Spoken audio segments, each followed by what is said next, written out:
Study with Lina চ্যানেলের পক্ষ থেকে সকলকে স্বাগত জানাই। আজ আমি বর্ধমান ইউনিভার্সিটির 4th সেমিস্টারের বাংলা জেনারেল পেপারের অন্তর্গত ভাষাতত্ত্ব চ্যাপ্টার থেকে তোমাদের যে পাঠ্য রয়েছে বাংলা ভাষার উৎস, ইতিহাস ও যুগ বিভাজন, সেখান থেকে কিছু এসএকিউ টাইপ প্রশ্ন আলোচনা করব। তোমরা প্রয়োজনে এগুলি খাতায় নোটস করে নিতে পারো। ভিডিওটি যদি ভালো লাগে, হেল্পফুল বলে মনে হয়, অবশ্যই একটা লাইক করে এবং একটা কমেন্ট করে দিও, এবং তোমাদের একটা লাইক এবং কমেন্ট আমাকে ভিডিও বানাতে আগ্রহী করে তোলে। চ্যানেলে নতুন হয়ে থাকলে চ্যানেলটিকে অবশ্যই সাবস্ক্রাইব করে চ্যানেলটির পাশে থেকো, আর যারা সাবস্ক্রাইব করে চ্যানেলটির পাশে রয়েছে তাদের অসংখ্য ধন্যবাদ।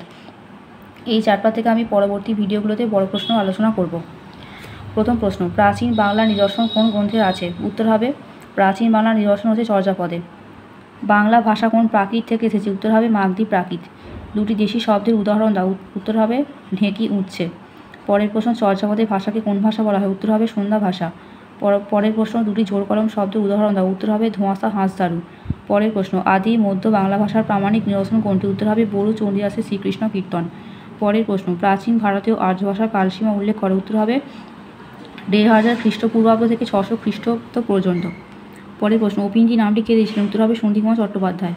অর্ধ তৎসম শব্দের একটি উদাহরণ দাও। উত্তর হবে ছিরি বা ছেদ্দা। পরের প্রশ্ন, যৌগিক স্বরধ্বনি দ্বারা তৈরি একটি শব্দের উদাহরণ দাও। উত্তর হবে যৌবন বা বৈদিক। পরের প্রশ্ন, অভিশ্রুতি কোন উপভাষার বৈশিষ্ট্য? উত্তর হবে রাঢ়ী উপভাষার বৈশিষ্ট্য। পরের প্রশ্ন, অভিনীতি কোন উপভাষার বৈশিষ্ট্য? উত্তর হবে বঙ্গালী উপভাষার বৈশিষ্ট্য। পরের প্রশ্ন, ওডিবিএল বইটির পুরো নাম কি? উত্তর হবে origin and development of Bengali language. পরের প্রশ্ন, ওডিবিএল বইটির কার রচনা? উত্তর হবে সন্ধিকুমার চট্টোপাধ্যায়ের লেখা। পরের প্রশ্ন, বাংলা ভাষার বয়স কত? উত্তর হবে 1000 বছরের বেশি। পরের প্রশ্ন, বাংলা ভাষার উৎস বা উৎপত্তিস্থল কোথা থেকে? উত্তর হবে মাগধী অপভ্রংশ থেকে। পরের প্রশ্ন, বাংলা ভাষা জন্ম হয় কখন? উত্তর হবে আনুমানিক 900 থেকে 1200 খ্রিস্টাব্দের মধ্যে। পরের প্রশ্ন, ভৌগোলিক বর্গীকরণ কি?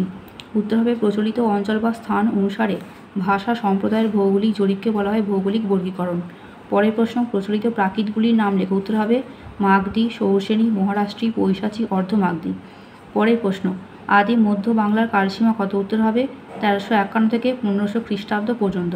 পরের প্রশ্ন, মধ্যযুগের বাংলাকে কয় ভাগে ভাগ করা যায়? উত্তর হবে আদি মধ্য বাংলা ও অন্তমধ্য বাংলা। পরের প্রশ্ন, প্রাচীন বাংলার কালসীমা উল্লেখ করো। উত্তর হবে 900 থেকে 1200 খ্রিস্টাব্দ পর্যন্ত। পরের প্রশ্ন, নির্ভাষা শব্দ কোনগুলি? উত্তর হবে কাল অর্থে উদিনে, আর কালী ঠাকুর অর্থে ভূষা ঠাকুর বা ঝুল ঠাকুর। পরের প্রশ্ন, একটি অপভাষার নাম লেখো। উত্তর হবে নালায়েক। পরের প্রশ্ন, ল্যাবঞ্চু শব্দের অর্থ কি? উত্তর হবে ইংরাজি লজেন্স।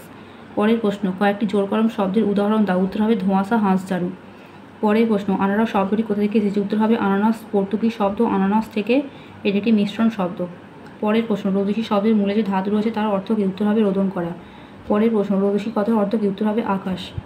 পরের প্রশ্ন, ক্রন্দসী শব্দের প্রাচীন অর্থ কি? উত্তর হবে কাঁদা। পরের প্রশ্ন, ঝিউরি শব্দের অর্থ কি? উত্তর হবে ঝিউরি শব্দটি বৌরি থেকে এসেছে, এরই সাদৃশ্যে ঝি শব্দটি ঝিউরি হয়েছে। নাচ শব্দের অর্থ কি? উত্তর হবে ঘোষ। এর পরের প্রশ্ন হচ্ছে বাংলা ব্যঞ্জনধ্বনির সংখ্যা কটি? উত্তর হবে 36টি। পরের প্রশ্ন, পৃথিবীর মূল ভাষাবংশ কটি ও কী কী? উত্তর হবে পৃথিবীর মূল ভাষাবংশ হচ্ছে 12টি, যথা ইন্দো ইউরোপীয় বা আর্য, সেমীয়, হামীয়, বান্টু, ফিন্ন উগ্রীয়, তুর্কো মঙ্গোল, মাঞ্চু, ককেশীয়, দ্রাবিড়, অস্ট্রিক, ভোটচীনীয়, উত্তর পশ্চিম সীমান্তীয়, এস্কিমো, আমেরিকার আদিম ভাষা বংশসমূহ। এই ছিল এসএকিউ টাইপ প্রশ্ন, এগুলি তোমরা খাতায় নোটস করে নাও। আরেকটি 5 নম্বরের প্রশ্ন আমি ভিডিওর সঙ্গে আলোচনা করে দিচ্ছি। বাংলা ভাষার উদ্ভব একটি নিচে রেখাচিত্রের সাহায্যে দেখানো হলো। আর্য ভাষা থেকে হচ্ছে ইন্দো ইরানীয়, ইন্দো ইরানি থেকে হচ্ছে প্রাচীন ভারতীয় আর্য, প্রাচীন ভারতীয় আর্য থেকে হচ্ছে কথ্য সংস্কৃত, কথ্য সংস্কৃত থেকে প্রাচ্য, প্রাচ্য থেকে হচ্ছে প্রাচ্যা, প্রাচ্য থেকে মাগধী প্রাকৃত, মাগধী প্রাকৃত থেকে মাগধী অপভ্রংশ, মাগধী অপভ্রংশ থেকে মাগধী অবহট্ট, অবহট্ট দুটো ভাগ হয়ে যাচ্ছে পূর্ব পশ্চিমা, পূর্ব দুটো ভাগ বঙ্গ, অসমীয়া, উড়িয়া, পশ্চিমা 3টে ভাগ মৈথিলি, মগহী, ভোজপুরি, আর বঙ্গ অসমীয়া 2টি ভাগ, একটা হচ্ছে বাংলা, একটা হচ্ছে অসামিয়া। এটা হচ্ছে বাংলা ভাষার উদ্ভবের শ্রেণীবিভাগ। এটা তোমরা খাতায় নোটস তখন করে নাও। আর একটা ছক দেখো, ইন্দো ইউরোপীয় বা আর্য ভাষা বংশের শ্রেণীবিভাগ করো। ইন্দো ইউরোপীয় ভাষাকে আরও 10টি ভাগে ভাগ করা যায়। ইন্দো ইরানীয়, বাল্তো স্লাভিক, আলবানীয়, আর্মেনীয়, গ্রিক, ইটালিক, জার্মানিক বা টিউটনিক, কেল্টিক, তোখারীয়, হিত্তীয়। এবার ইন্দো ইরানীয় ভাষাকে আবার ভাগ করছে দেখো, প্রাচীন ভারতীয় আর্য, প্রাচীন ভারতীয় আর্য থেকে কথ্য সংস্কৃত, কথ্য সংস্কৃত থেকে প্রাচ্য, প্রাচ্য থেকে প্রাচ্যা, প্রাচ্যা থেকে মাগধী প্রাকৃত, মাগধী প্রাকৃত থেকে মাগধী অপভ্রংশ, মাগধী অপভ্রংশ থেকে মাগধী অবহট্ট, মাগধী অবহট্ট 2টি ভাগ, একটা হচ্ছে পূর্বী, একটা হচ্ছে পশ্চিমা, পূর্বী দুটো ভাগ বঙ্গ, অসমিয়া, উড়িয়া, পশ্চিমা তিনটে ভাগ মৈথিলি, মগহী, ভোজপুরি। আর বঙ্গ অসমিয়া দুটি ভাগ, একটা হচ্ছে বাংলা, একটা হচ্ছে অসমিয়া। এটা হচ্ছে ইন্দো ইউরোপীয় ভাষাবংশের শ্রেণীবিভাগ। এরপর এরপর বাংলা ভাষার স্তর বিভাগটা দেখে নাও। বাংলা ভাষাকে তিনটি ভাগে ভাগ করা যায়: প্রাচীন বাংলা, মধ্য বাংলা, আধুনিক বাংলা। প্রাচীন বাংলা দুটো ভাগ, একটা হচ্ছে আদি যুগ, একটা হচ্ছে অন্ধকার যুগ। আদি যুগের সময়সীমা হচ্ছে 900 থেকে 1200 খ্রিস্টাব্দ। অন্ধকার যুগের সময়সীমা হচ্ছে 1201 থেকে 1350 খ্রিস্টাব্দ। মধ্য বাংলা দুটি শ্রেণী বিভাগ: আদি মধ্য বাংলা, অন্তমধ্য বাংলা। আদি মধ্য বাংলার সময়সীমা হচ্ছে 1351 থেকে 1500 খ্রিস্টাব্দ। অন্তমধ্য বাংলার সময়সীমা হচ্ছে 1501 থেকে 1799 খ্রিস্টাব্দ।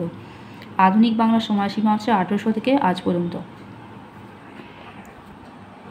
এই ছিল এই চ্যাপ্টারের শর্ট প্রশ্ন। এর পরের ভিডিওতে আমি এই চ্যাপ্টারের বড় প্রশ্নগুলি আলোচনা করব। তাই ভিডিওটি ভালো লাগলে অবশ্যই একটা লাইক করে দিও, সবার সঙ্গে শেয়ার করে দিও। চ্যানেলে নতুন হয়ে থাকলে চ্যানেলটিকে অবশ্যই সাবস্ক্রাইব করে চ্যানেলটির পাশে থেকো। আর যারা সাবস্ক্রাইব করে চ্যানেলটির পাশে রয়েছে তাদের অসংখ্য ধন্যবাদ।